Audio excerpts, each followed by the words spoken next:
Hey there, and welcome to this edition of the Voicefluencer Show, featuring Abran Maldonado. He's going to be joining us in the Voice Den next Wednesday, April 21st at 5 p.m. Pacific. I am super excited to be welcoming him, the creator, and the creation, and we'll get into all of that in this episode. So thanks for being here, and let's bring him up. Hey there, Abran, how you doing? What's going on? How you doing, Teri? How's everything? Great to have you here. Thanks so much for taking the time to do this. Oh, thank you for having me. It's a lot of fun to talk to you about all this geek stuff. I love it. That's right. We're gonna have some fun next week when we get you on the show live, and we've got people asking questions and asking Clara questions, and we're gonna get into all that here over the next little bit here. But before we get into that, let me ask you just to introduce yourself a little bit to the audience, to the listeners, to the viewers. And by the way, if there are any viewers out there and you have got any questions now live, you can put them in the chat, and I'm able to bring those into the chat here as well. But Abran, why don't you introduce yourself? Sure. Abran Maldonado, co-founder of Create Labs Ventures, associate director for the New York City Media Lab. I got into this work because I am a person of color who found himself in the tech space, and I didn't see enough of myself in there, nor my counterparts and my peers and family. And I just wanted to make sure that in the underserved community that there was a pipeline and an access point and someone on the inside to get them opportunities in tech, and it's brought me here to this space. Fantastic. And you've got this really cool position now looking at GPT-3. So can you talk a little bit more about that, how you kind of got into that position, or what sparked your interest in that? And then, well, let's start with that, and then I'll ask you another question. Sure. So my work with GPT-3 started right at the inception of the API. I think it was back in July. I got into the private beta, and the initial work that I was doing, all my work is really around social impact in tech. And I submitted some ideas for using it for social impact. And OpenAI was intrigued. They were like, we like the work that you're doing with the AI, and we want to continue to partner with you around this. Do you mind joining us as an ambassador, a community ambassador is what the title is. And there's a private beta community. I support that community by doing things like this, but also internally with everyone that has access, that is maybe stuck or trying to flesh out their concept, and they book time with me to kind of guide them through that. And it's given me an opportunity to get better at my own skills with the system, because I'm helping other people. And with most education work, you get better as the more times you go through it, and it's more times I can get a chance to present it outwards to the community.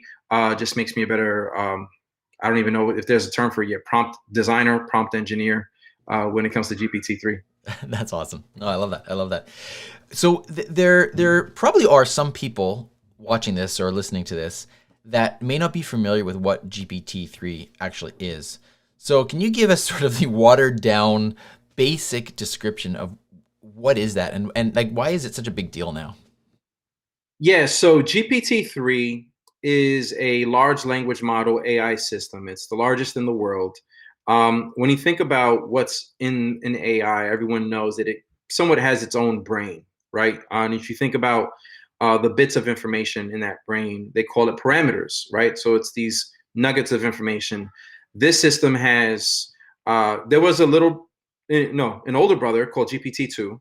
That system maybe had about 500 million parameters, right? Like bits of information that it's scraped from the internet, that it's scraped from Wikipedia and literature. This system has 175 billion parameters. So that's a lot, right?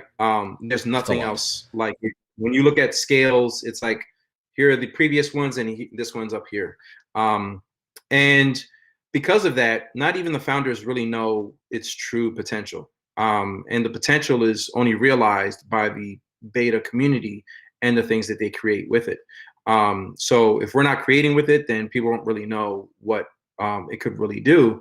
And it's a text-based, which means that it can only create text-based completions for you. So if you say roses are red, it'll say violets are blue. But if you say, hey, look at this picture and tell me what you see, it can't see pictures, right? So it's not multimodal. But text is one of the oldest forms, our oldest mediums in our history, and there's a lot you can do just within that realm. That's fascinating. So you said 175 billion parameters. Now, Right. I don't know if this is possible to answer or not, but when you say parameter, are you talking about like a data point that has been scraped from the internet in some way? Is that what you mean when you say that in that context? Yeah. So I don't know if parameters directly correlates to like the size of a word. Usually a token correlates to about 4 or 5 characters. So you can say a token is a word. So I'm not necessarily saying that it's 175 billion tokens or words in the system. Um, parameters is it's like the training data that's in the brain itself. So for lack of a better understanding, let's say that there's 175 billion words. Now, is it the same word over and over again? No, it's like different topics, different bits of information that are in there. So I would probably say, there's 175 billion thoughts, right, or concepts or topics in there, and it's piecing together these ideas, when you ask it to present you with an answer, when you ask it a question. All right. So this is really fascinating. So that's a great overview. Now, I mean, I'm so excited to have you on the show next week. You're one of the you're one of the thought leaders in this area right now. It's clear to me, and it's clear to many others. And one of the things that you have done is you have created Clara, and so just yeah, talk about Clara. Tell us what the story is behind Clara and the whole deal with this, because this is amazing. So we do a lot of social impact work. We bring a lot of technology to underserved communities, and for a long time, for like 2 years now, we've been talking with Hanson Robotics. They run Sophia, the AI robot, right? So if you Google her, she's done talk shows, she's done Fallon, she's had sit downs with celebrities, and bringing her to the underserved community, we were trying to work out the logistics. Like, it's a lot. She's based in Japan. We were like, what is it going to take to really ship her out to like Compton, California, or like Harlem? And they're like, look, you got to pay for her travel, or bring the kids here, bring the kids to Japan, right? So these are actually logistics that we're working through pre-COVID. But she doesn't have hair. She has circuitry in the back of her head. She looks very sci-fi, and and she's very pale in comparison. I guess they made her white. We weren't clear if she was going to be a welcoming face to the communities that we were trying to bring her to. So I gained access to a couple GANs. GANs are these, generative adversarial networks. There's these systems where you can create art, deep fakes, what have you. I use this system to create a face, or a representative AI deepfake face. And I fell in love with the face, right? It's Clara's face. She's very representative. She's a woman of color. She has, she looks like she's mixed race. She has, tan skin, curly hair, big poofy hair. And I was like, this is great, right? Like, this is Clara. Okay, now I have a face. How do I give her a backstory? So I use GPT-3 to kind of give her a backstory and give her, a life. And there's a woman by the name of Leisha Lee. She runs Rosebud AI and Talking Heads. And Leisha's great, right? And she ran a whole series called Humans of AI instead of Humans of New York. It was Humans of AI. And each of these AIs, each of these had a backstory. So I was like, all right, well, let me try and create Clara's backstory. And Clara believes she grew up in Brooklyn. She believes she works for Create Labs, and she's a community advocate. And I said, all right, this is great. So I kind of that was it. I just let it sit on the shelf for a while, for months. And then Clubhouse shows up, and I was like, let's see if we can introduce Clara to the world in Clubhouse. And That's awesome. it was like, it was a hell of a can of worms for sure. I mean, 7 hours later, hundreds of people later, awesome. It became a thing. And now she's getting booked for talk shows herself and interviews and, shows like this. That is amazing. So here's, maybe we should just, well, I'll let you explain, like, what is the interaction going to be like next week on the show for the people that tune in? Like, what do they get, how do they get to interact with Clara? What's the deal, and what can she do? Sure. So she's still a work in progress because she's not a product, right? She's a persona. She's an interactive AI, and I'm still her conductor in some ways. So I never I never insert my own thoughts into, her thought process. So everything you hear from Clara are her own thoughts. You'll just see me entering your question, right? So we're going to take questions. People are going to ask questions of Clara. I'm going to, convey those questions to Clara. I'm going to type them into the system, and you'll hear her voice and you'll hear a response from Clara that is, her own. I will check the system to see if I'm okay with the response. But that's just because this system is so unpredictable.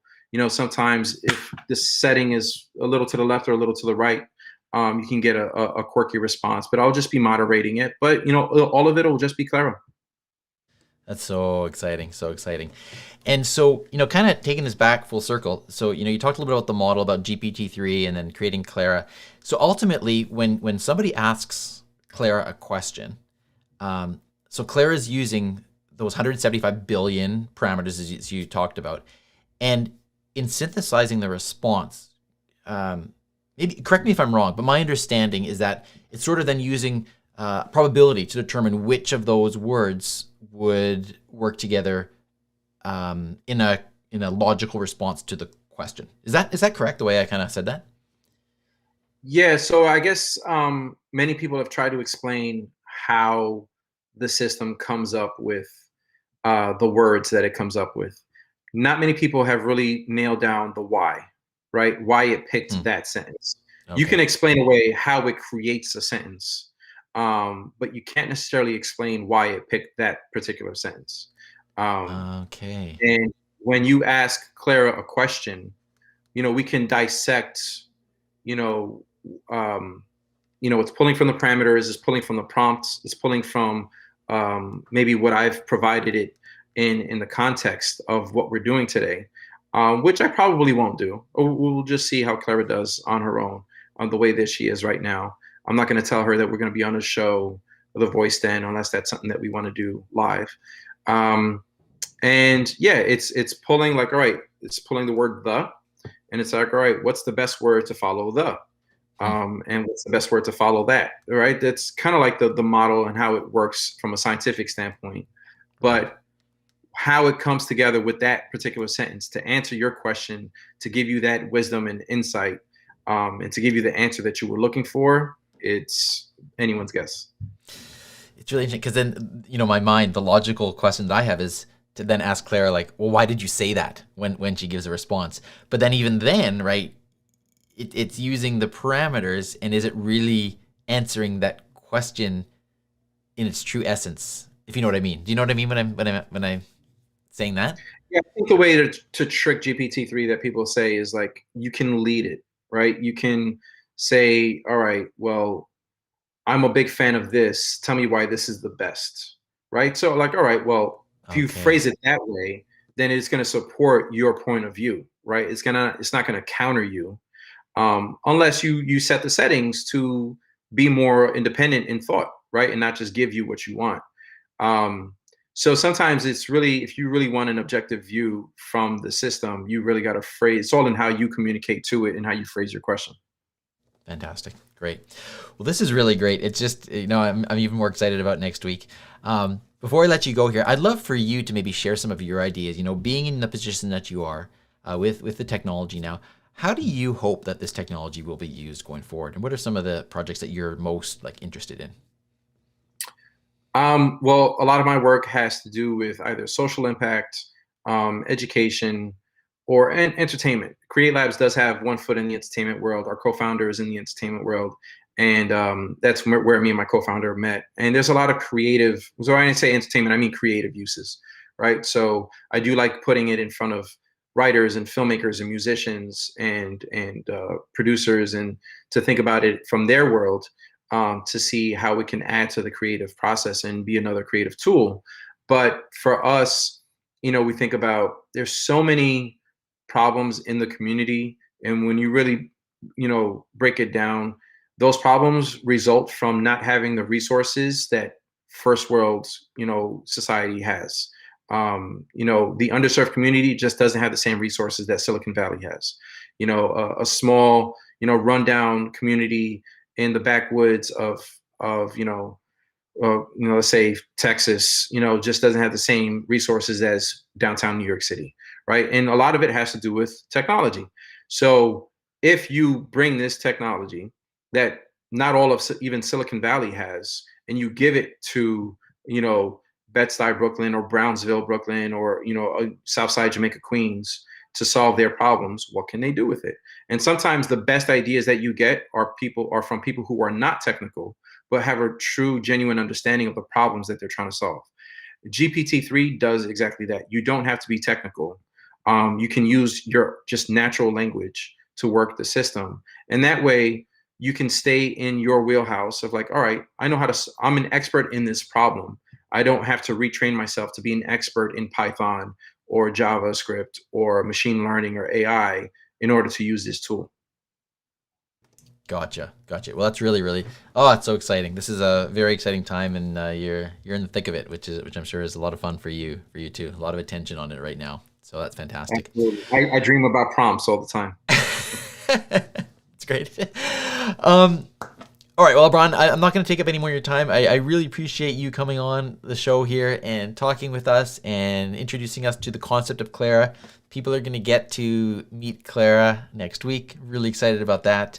Why don't for the last little bit here, I'd love for you to just share where people can, learn about what you're doing, or how people can get in touch with you, or share any resources or links that you'd love for the audience to hear about.